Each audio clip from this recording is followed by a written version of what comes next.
लोग like rural areas के लिए स्पेशली काफ़ी ज़्यादा कैंपेन सेमिनार्स वगैरह रन करवाते हैं ताकि स्टूडेंट्स या जो पेरेंट्स हैं वो अवेयर हो सके सारी चीज़ों से। एंड अब लाइक एजुकेशन को लेकर के पेरेंट्स को भी अवेयर होना पड़ेगा।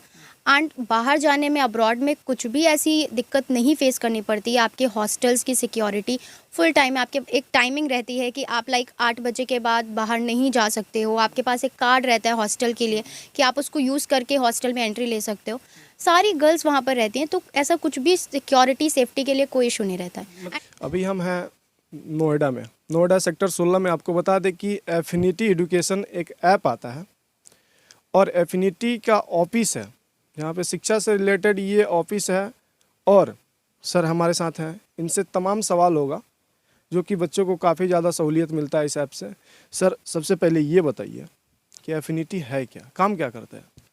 एफिनिटी एजुकेशन, सबसे पहले तो ये आप ये समझिए कि एक ब्रिज है स्टूडेंट्स और अच्छी यूनिवर्सिटी, बढ़िया यूनिवर्सिटी जो मेडिकल एजुकेशन अच्छी देती है, उनके बीच में। हर साल तकरीबन 15 से 16 लाख बच्चे नीट एग्जाम्स में बैठते हैं, जिसमें इंडिया में जो लिमिटेड सीट्स है बमुश्किल 84 से 85 हज़ार, तो हर बच्चे का एडमिशन होने से रहा। तो क्या ऐसे में जो बच्चे रह जाते हैं, क्या वो क्वालिफाइड नहीं है? बिल्कुल क्वालिफाइड है, उनको सही यूनिवर्सिटीज़ नहीं मिल पाती। कुछ बच्चे ऐसे भी बच जाते हैं कि उनके पास लिमिटेड बजट होता है, तो इस वजह से वो एडमिशन नहीं ले पाते। हम क्या करते हैं, एफिनिटी एजुकेशन क्या करती है, उन बच्चों को एफिनिटी एजुकेशन क्या करती है कि उन बच्चों को बड़े बड़े यूनिवर्सिटीज़ में एडमिशन करवाने में हेल्प करती है। उसके कई स्टेप्स हैं। Russia, Ukraine, Kazakhstan, Kyrgyzstan, Philippines और कई ऐसी कंट्रीज़ हैं जहाँ पे मेडिकल स्टूडेंट्स तो हैं, अच्छी शिक्षा तो है, लेकिन बच्चे वहाँ पे कम होते हैं और बाहर के बच्चे वो इनवाइट करते हैं अपने यहाँ पढ़ने के लिए। तो उनकी फ़ीस कम होती है, थोड़ी उनकी एडमिशन्स के क्राइटेरिया थोड़े कम होते हैं, जिसकी वजह से अगर थोड़े मार्क्स कम भी होते हैं तो वो उनके एडमिशन ले लेते हैं। अब मान लीजिए कि किसी बच्चे का 400 मार्क्स आए नीट एग्ज़ाम्स में, लेकिन उसे इंडिया में एडमिशन्स नहीं मिल पाता है क्योंकि प्राइवेट कॉलेजेस की फ़ीस तकरीबन करोड़ों में चली जाती है, तो हर बच्चा वो अफोर्ड तो कर नहीं सकता। तो वो इन यूनिवर्सिटीज़ को चुनता है। रशिया जो कि डेवलपिंग कंट्रीज़ है, यूक्रेन जो हाल ही में अब 1991 के बाद एडमिशन लेना शुरू किया, तो इंडिया स्टूडेंट्स जाते हैं और कई बच्चे पढ़ भी रहे हैं हमारे थ्रू वहाँ पे। ये एफिनिटी का द्वारा इतना मदद मिलता है बच्चों को? जी बिल्कुल, उसमें भी कई से और भी फैसिलिटीज़ हम देते हैं। इसके बाद अगर बात करें कि यहाँ पे काउंसलिंग करके बच्चा एडमिशन करके वहाँ पढ़ने के लिए पहुँच जाता है, तो ऐसी नहीं कि हमारी रिस्पॉन्सिबिलिटी वहाँ पे ख़त्म हो जाती है। वहाँ पे बच्चा 6 साल पढ़ रहा होता है, 6 साल हमारे रिप्रेजेंटेटिव उनके साथ होते हैं, चाहे वो किसी भी तरीके की दिक्कत हो, हमारे रिप्रेजेंटेटिव उन्हें 24 घंटे में सॉल्व करके देते हैं। क्योंकि बच्चा अपने घर से दूर है, उनके पास कोई एक होना चाहिए जो उनका ख्याल रख पाए। तो ये सर, तो ये तो हमको लग रहा है कि शहर के बच्चे ही पढ़ पाएंगे, गांव देहात के बच्चे नहीं पढ़ पाएंगे क्या? बिल्कुल नहीं, ऐसा बिल्कुल किसी ने नहीं कहा कि ऐसा नहीं पढ़ पाएंगे। हमारे यहाँ कई बिहार के कई ज़िलों से बच्चे हैं, उत्तर प्रदेश से कई ज़िलों से बच्चे हैं, चेन्नई से कई ज़िलों से बच्चे हैं। तो ज़रूरी नहीं है कि सिर्फ अर्बन एरिया से जो बच्चे आए, मॉडर्न स्कूल से पढ़े हुए जो बच्चे आए वही जाते हैं। नहीं, हमारे कहने का मतलब ये था कि जिनके पास पैसा नहीं है, पैसे के अभाव में है, तो इसमें कितना मदद मिलता है एफिनिटी की तरफ से? बहुत जैसे कि इंडिया में अगर आप समझते हैं तो प्राइवेट, अगर आपकी सरकारी कॉलेज में इंडिया में हो गए तब तो बहुत अच्छी बात है, ठीक है। लेकिन अगर नहीं हो पाता है तो हमें भी पता है प्राइवेट कॉलेजेस की फ़ीस तकरीबन 60-65 करोड़ों में चली जाती है, 60-65 लाख से करोड़ों में चली जाती है। तो हर बच्चे का वो पॉसिबल है नहीं। लेकिन जैसे ही बात फ़ीस की आती है तो रशिया, यूक्रेन जैसी जो कंट्रीज़ हैं वो तकरीबन 15 से 20 और बमुश्किल 40 लाख में एडमिशन करवा के उनकी क्या बोलते हैं, यूक्रेन और बाकी अदर जो कंट्री है, यहाँ पे आप अपनी एमबीबीएस की पढ़ाई 12 से 15 लाख में भी ख़त्म कर सकते हो।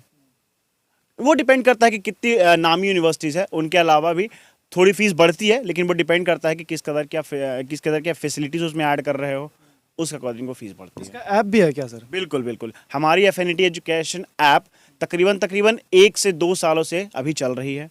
क्या मदद मिलता है इससे बच्चों को? इसमें ये बिल्कुल वन स्टॉप सोल्यूशन है।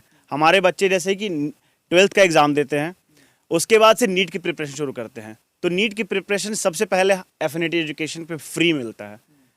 कोई जैसे कि आपने बात करी कि शहरों के बच्चे क्या जिनके पास पैसा होगा नहीं होगा वो नहीं पढ़ पाएंगे क्या, तो बिल्कुल यहीं पे मदद आती है हमारी एफिनिटी एजुकेशन ऐप की। हम 22 से 25 हज़ार रुपए के क्लासेस फ्री में करवाते हैं, फ्री में। हमारे एफिनिटी एजुकेशन ऐप को आप प्ले स्टोर से डाउनलोड करो और उसके बाद उस पर हर रोज एक्सपीरियंस टीचर फिजिक्स के, बायोलॉजी के, केमिस्ट्रीज के तो टीचर्स आते हैं, पढ़ाते हैं, रिकॉर्डेड लेक्चर्स होते हैं, स्टडी मटेरियल्स होते हैं, मॉक टेस्ट्स होते हैं और भी कई सारे फीचर्स हैं एफिनिटी एजुकेशन ऐप में। तो हम यहाँ से मदद करते हैं आपको। और उसके बाद ऐसा नहीं कि जब आप एडमिशन ले लेते हो तो हमारा जिम्मेदारी खत्म हो जाता है और आप बाहर से पढ़ के आते हो इंडिया में प्रैक्टिस करने के लिए। मैम एक और सवाल कि एमबीबीएस और जो एब्रॉड है और इंडिया के बीच में क्या अंतर है? सर देखिए, आपका इंडिया में इंडिया गवर्नमेंट के लिए है, इंडिया प्राइवेट के लिए है। लेकिन आप ये देखिए कि हर साल लाइक 16 लाख स्टूडेंट्स एप्लीकेशन करते हैं, उसमें से हार्डली 50% क्वालिफाई कर पाते हैं। एंड हमारे इंडिया में सिर्फ अगर आप सारी सीट्स मिला के देखते हैं, गवर्नमेंट के लिए, प्राइवेट के लिए, डीम्ड यूनिवर्सिटी के लिए, तो आपकी 80,000 अप्रॉक्स सीट्स हैं। तो लाइक आप ये देखिए 8 लाख स्टूडेंट्स में 80,000 सीट्स है, 7,20,000 स्टूडेंट्स का क्या होगा? ठीक है, तो उनके लिए अब्रॉड का एक ऑप्शन है। गवर्नमेंट खुद सपोर्ट कर रही है क्योंकि हमारे यहाँ इस टाइम डॉक्टर्स की बहुत ज़्यादा ज़रूरत है, तो गवर्नमेंट खुद ये सपोर्ट कर रही है, आपके सारे प्लेटफॉर्म सेम कर रही है। अर्लियर क्या होता था कि आपको जो अब्रॉड से स्टूडेंट्स पढ़ कर के आते थे सिर्फ उनको एग्ज़ाम देना होता था लाइसेंस लेने के लिए, लेकिन 2023 के बाद आप देखेंगे तो चाहे बच्चा इंडिया से करे, इंडिया गवर्नमेंट से करे, इंडिया प्राइवेट से करे, चाहे अब्रॉड से कर करके आए, सबको नेक्स्ट का एग्ज़ाम देना होगा। ठीक है, तो अब लाइक अब्रॉड के लिए बच्चे इसीलिए मूव कर रहे हैं, पहले हेजिटेट करते थे लेकिन अब इसीलिए अब्रॉड के लिए मूव कर रहे हैं। बाकी अगर स्टूडेंट का फर्स्ट अटेम्प्ट में 450 तक का स्कोर आ रहा है, 500 तक का स्कोर आ रहा है, तो वो एक बार ड्रॉप के लिए प्लान कर सकते हैं। अदरवाइज अगर आपका स्कोर अगर बॉर्डर लाइन में है, 200 है, तो आपके पास एक अच्छा ऑप्शन है, आप अब्रॉड की तरफ शिफ्ट कर सकते हैं। अब्रॉड में आपको बहुत अच्छी लाइक प्रैक्टिकल एक्सपोजर आपको बहुत अच्छा मिलता है, बहुत अच्छी आपके पास लाइक क्लिनिकल रोटेशन के लिए उनके पास हॉस्पिटल्स एफिलेटेड हैं, जो मशीनरी जो लैब वो यूज़ करते हैं वो बहुत ही अच्छा है, तो आप अब्रॉड की तरफ शिफ्ट कर सकते हैं। एक और सवाल मैम कि हम लोग ग्रामीण क्षेत्र से आते हैं और देखा जाता है कि वहाँ पे जो लड़कियाँ होती हैं उनके पेरेंट्स शहर में भेजने से डरते हैं या कि वहाँ पे जाएंगी तो क्या होगा, कैसे क्या, इस तरह से आप भी अगर आके यहाँ पे अगर पढ़ रही हैं फिर जॉब कर रही हैं तो उन लोगों को क्या मोटिवेट? सर देखिए, हम लोग लाइक रूरल एरियाज़ के लिए स्पेशली काफ़ी ज़्यादा कैंपेन सेमिनार्स वगैरह रन करवाते हैं ताकि स्टूडेंट्स या जो पेरेंट्स हैं वो अवेयर हो सके सारी चीज़ों से। एंड अब लाइक एजुकेशन को लेकर के पेरेंट्स को भी अवेयर होना पड़ेगा।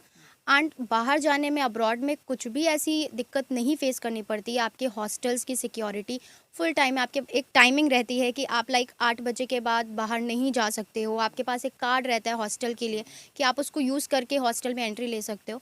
सारी गर्ल्स वहाँ पर रहती हैं, तो ऐसा कुछ भी सिक्योरिटी सेफ्टी के लिए कोई इशू नहीं रहता है। एंड हम ग्रामीण क्षेत्र से कोई भी लड़कियाँ है उसके लिए कोई इशू नहीं है? नहीं, कोई इशू नहीं है सर। जैसे अर्बन एरियाज से गर्ल्स मूव करती हैं वैसे ही रूरल एरिया से भी मूव करती हैं, ऐसा नहीं है। लेकिन लाइक रूरल एरिया में अभी भी ऐसा है कि नहीं भेजना चाहते हैं, उनके पेरेंट्स हेजिटेट करते हैं, उनको डर लगता है, तो इसीलिए हम लोग काफ़ी ज़्यादा कैंपेन वगैरह रन करते हैं ताकि वो अवेयर हों। एंड ऐसा नहीं है सर, यूपी से आप देखेंगे देवरिया से हो गए, आपके रामबाग से हो गए, ठीक है, तो यहाँ से भी स्टूडेंट्स जाते हैं और जाना स्टार्ट कर रहे हैं। लेकिन इसी के लिए हम लोग लाइक कैंपेन वगैरह कर रहे हैं एंड स्टूडेंट्स अवेयर हो रहे हैं, कुछ भी ऐसा इशू नहीं फेस करना पड़ता गर्ल्स को। तो हमारे तरफ से TNS लाइव की तरफ से भी ये रिक्वेस्ट है कि आप लड़के लड़की को ना बांटिए और उनको भी पढ़ने के लिए आप बाहर भेजिए ताकि वो भी अपने क्षेत्र का, ताकि अपने ग्रामीण क्षेत्र का भी नाम रोशन करें। बहुत बहुत धन्यवाद।